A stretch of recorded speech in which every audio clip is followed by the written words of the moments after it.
Hello student, आपका आरबीपीएस educational point में स्वागत है।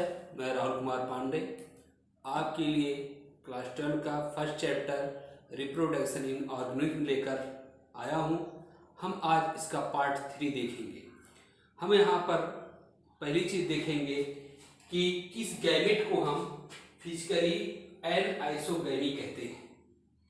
फिजिकली एनआइसोगैमी यानी वे गैमेट जो आकार में समान हो परंतु कार्यकी में अलग अलग, उसको हम फिजिकली एनआइसोगैमी गैमेट कहते हैं। जैसे कोई भी गैमेट हो, जैसे एक मेल है एक फीमेल गैमेट है, उसमें एक मोर एक्टिव है एक लेस एक्टिव है परंतु आकार में समान, तो ऐसे गैमेट को हम कहते हैं फिजिकली एनआइसोगैमी। एक बार फिर से मैं रिकॉल करता हूं, जब मेल या फीमेल गैमेट आकार में समान हो परंतु उनकी कार्यकी अलग अलग हो, एक ज्यादा एक्टिव हो एक कम एक्टिव हो, लेकिन आकार दोनों के समान हो, तो इस प्रकार के गैमेट को हम फिजिकली एनआइसोगैमी कहते हैं। दूसरी चीज, अब आते हैं हम सेक्सुअल रिप्रोडक्शन में आगे बढ़ते हैं। हम देखते हैं कि सेक्सुअल रिप्रोडक्शन में क्या होता है, गैमेट्स आपस में मिलकर फ्यूज करते हैं, जाइगोट का निर्माण करते हैं और जाइगोट से ही संतान की उत्पत्ति होती है। और ये जो आपका सेक्सुअल रिप्रोडक्शन है यह एक जटिल प्रक्रिया है, स्लो होने वाली प्रक्रिया है in comparison of asexual reproduction. अलैंगिक जनन की अपेक्षा जो लैंगिक जनन है एक जटिल प्रक्रिया है, स्लो मोशन में होने वाली प्रक्रिया है। सेक्सुअल रिप्रोडक्शन में क्या होता है कि मेल और फीमेल गैमेट आपस में मिलते हैं और जाइगोट का निर्माण करते हैं और संतानें बनती हैं।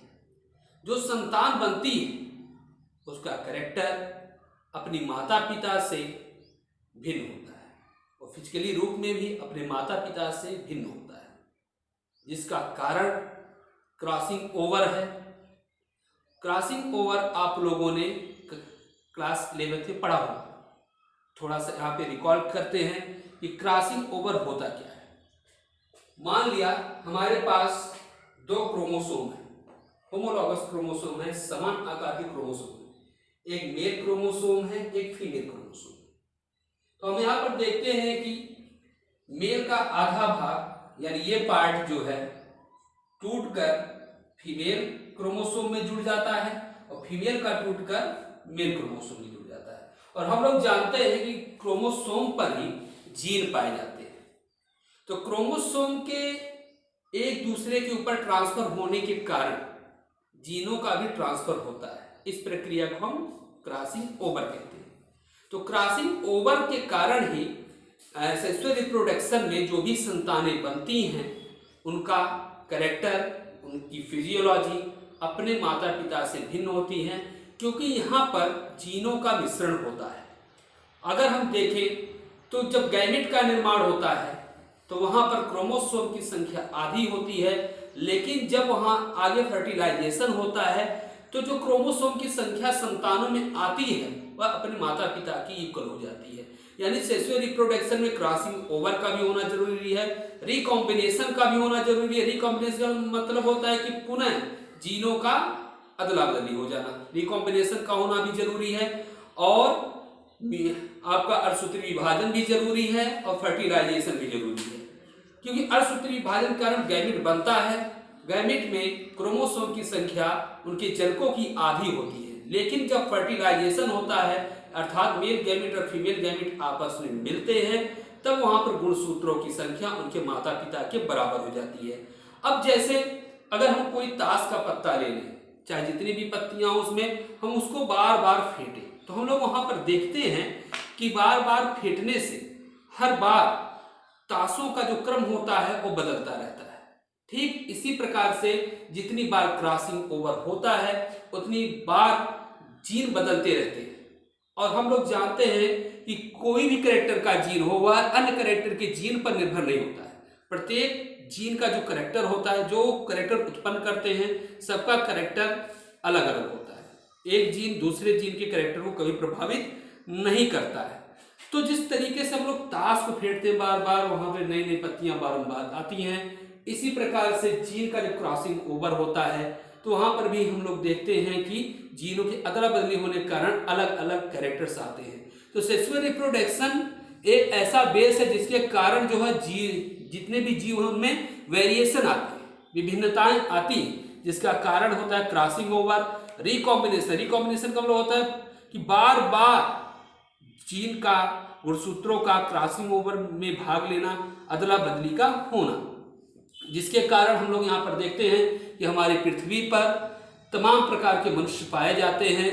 होते तो एक ही कास्ट के मनुष्य हैं, लेकिन उनके कैरेक्टर्स अलग हैं, उनकी फिजियोलॉजी अलग है, जिसका कारण है क्रॉसिंग ओवर, रिकॉम्बिनेशन। और यहाँ पर अणुसूत्री विभाजन भी और फर्टिलाइजेशन, ये दोनों भी महत्व रखते हैं ताकि गुणसूत्रों की संख्या संतानों में उनके जनक के समान हो सके। हम लोग कई चीज़ों को और भी देखते हैं कि वेरिएशन जरूरी क्यों होता है, वेरिएशन होने का क्या मतलब है।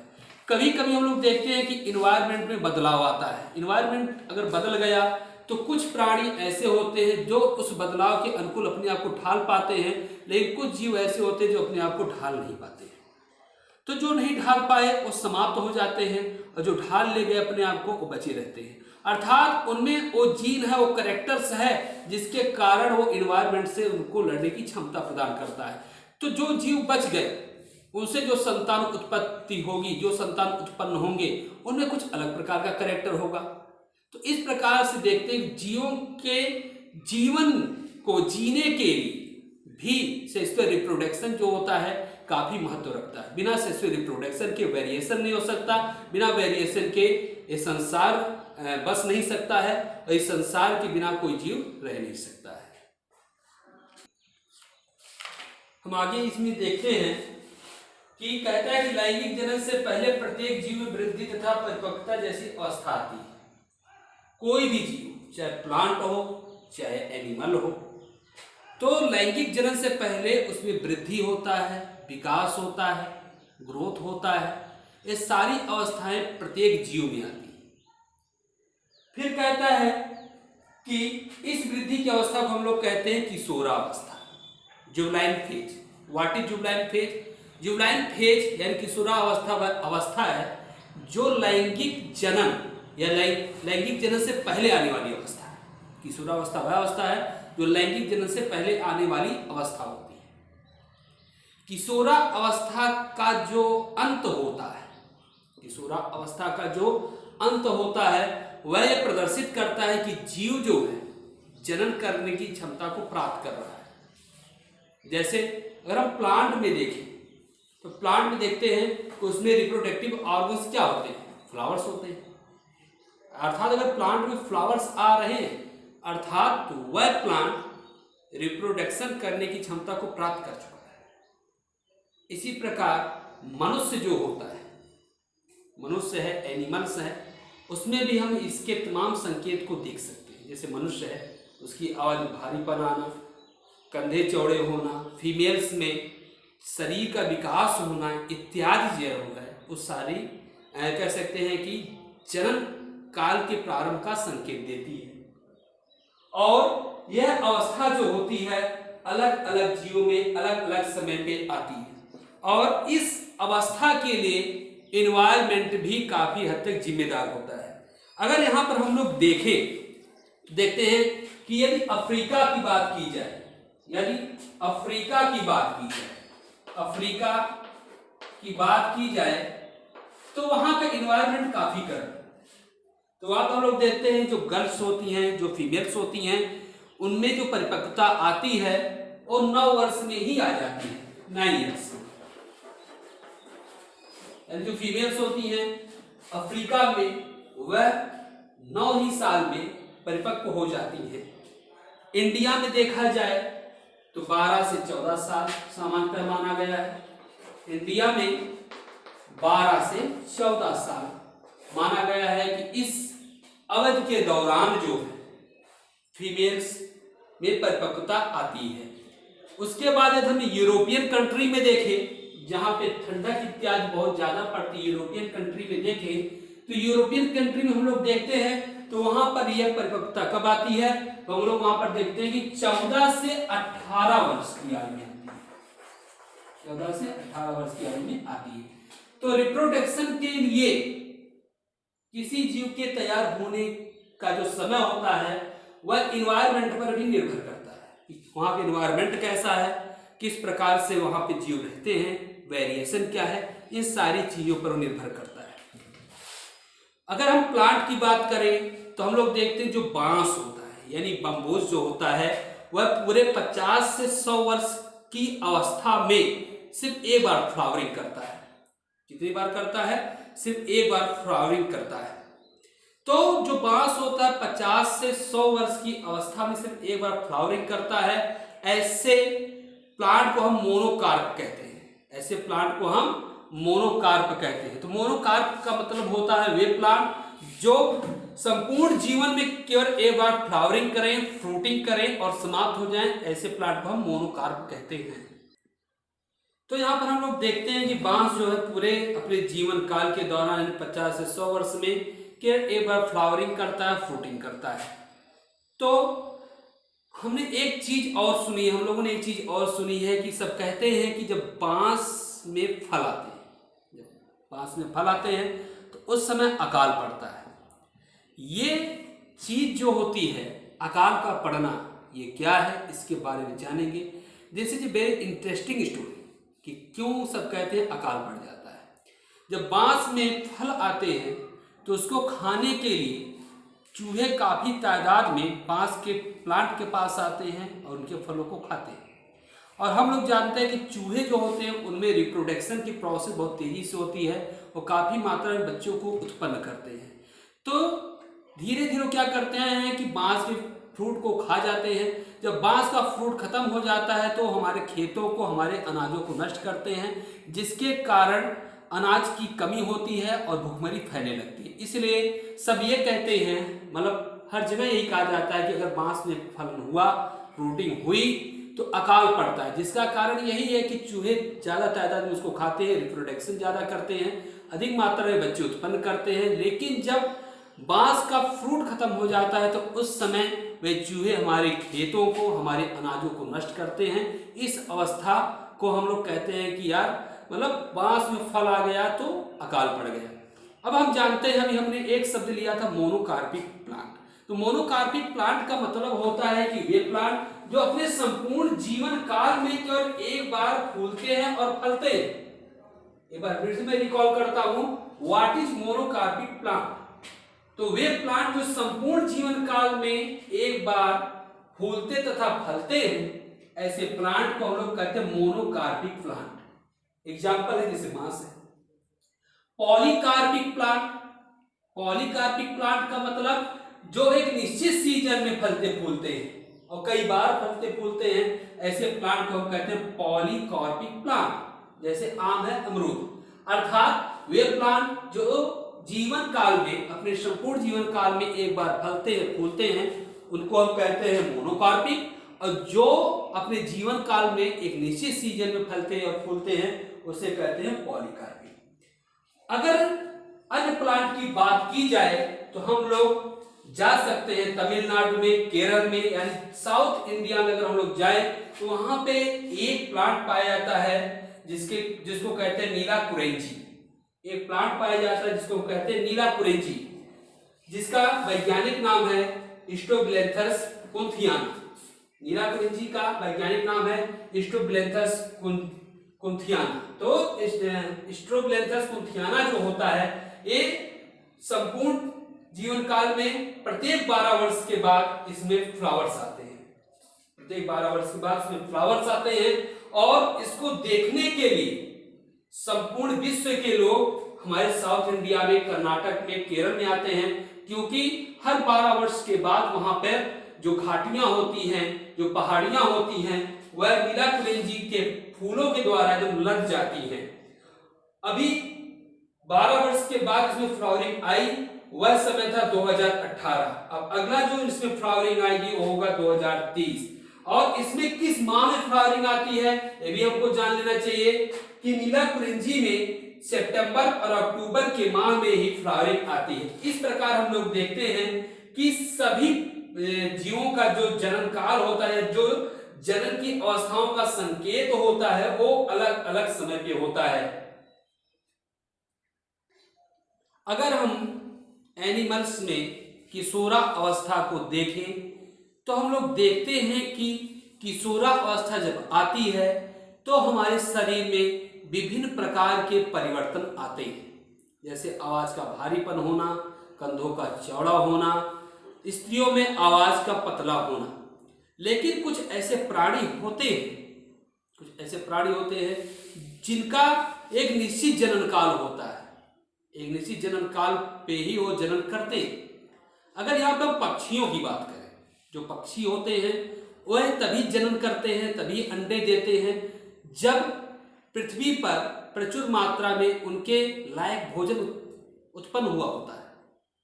अगर फेवरेबल कंडीशन नहीं, भोजन उपस्थित नहीं है, तो ऐसे सीजन में पक्षी जो हैं वो जनन नहीं करते। उनका एक निश्चित जनन काल ऐसा है कि जब वो जनन करते हैं तो उस समय उनके लायक भोजन पृथ्वी पर उपस्थित होता है।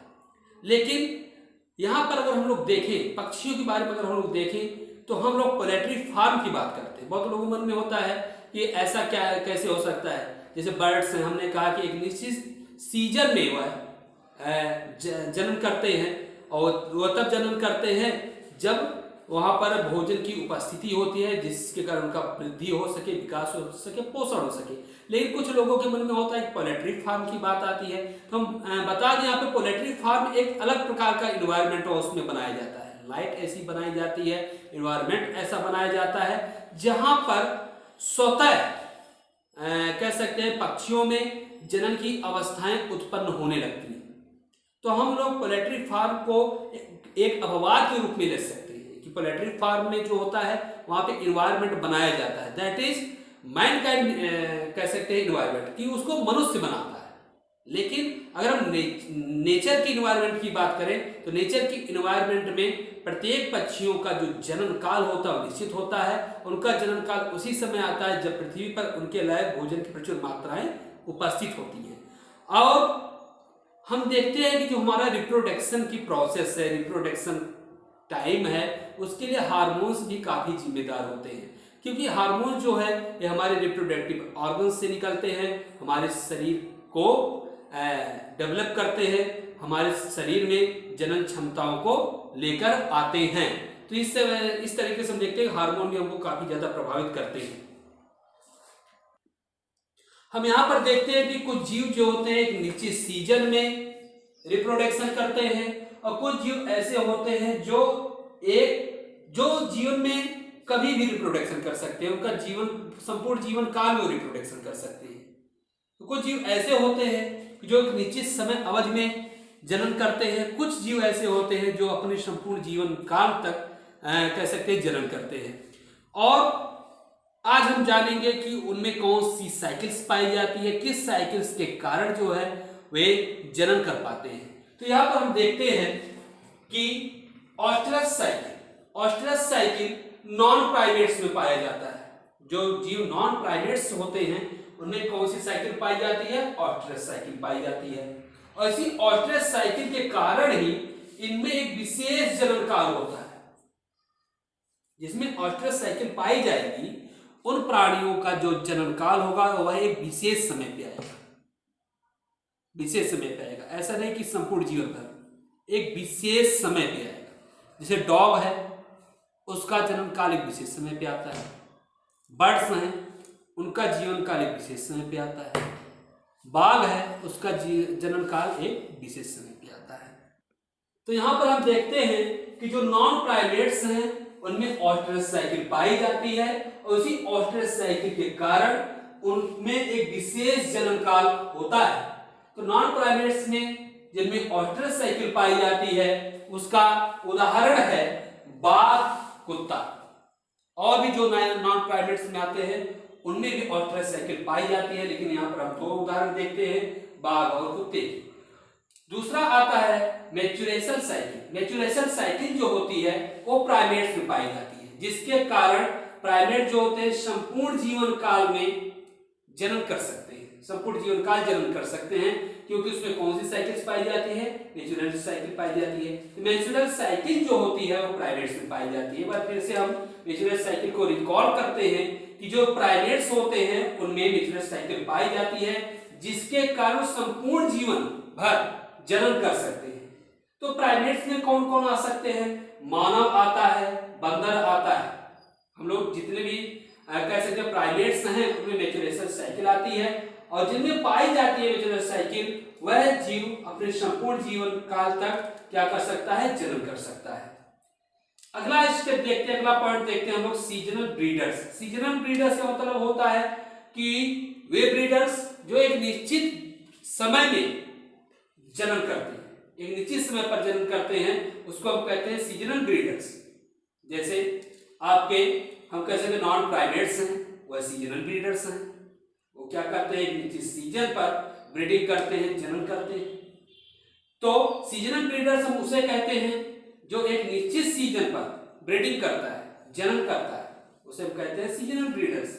और सीजनल ब्रीडर्स की सबसे बड़ी खासियत होती है कि उसमें ऑस्ट्रस साइकिल पाई जाती है। सीजनल ब्रीडर्स में हम लोग तमाम चीजें ले सकते हैं, बाघ, कुत्ता, पक्षी, नॉन प्राइमेट्स होते हैं, ये सब सीजनल ब्रीडर्स होते हैं। इनमें एक निश्चित सीजन में ब्रीडिंग होती है, और सबसे बड़ी इसमें खासियत होती है कि इसमें ऑस्ट्रस साइकिल पाई जाती है। तो सीजनल ब्रीडर्स में ऑस्ट्रस साइकिल पाई जाती है। अगर किसी में ऑस्ट्रस साइकिल पाई जा रही है दैट इज सीजनल ब्रीडर्स, और वो कैसे होंगे? नॉन प्राइमेट्स होंगे। दूसरा पॉइंट पे आते हैं कॉन्टिन्यूअस ब्रीडर्स, जिनमें लगातार जनन करने की क्षमता होती है, उसे हम कहते हैं कॉन्टिन्यूअस ब्रीडर्स। वो कौन से हो सकते हैं? प्राइमेट्स हो सकते हैं, जैसे मानव है, बंदर है, ये सब कैसे हैं? कॉन्टिन्यूअस ब्रीडर्स हैं। ये सब संपूर्ण जीवन काल में जनन कर सकते हैं। और कॉन्टिन्यूअस ब्रीडर्स की सबसे बड़ी खासियत होती है इसमें मैच्योरेशन साइकिल पाई जाती है। एक बार हम फिर से कॉन्टिन्यूअस ब्रीडर्स को रिकॉल करते हैं। कॉन्टिन्यूअस ब्रीडर्स होते हैं, ये मैच्योरेशन साइकिल पाई जाती है, प्राइमेट्स होते हैं, और ये संपूर्ण जीवन काल जनन करने की क्षमताओं को रखते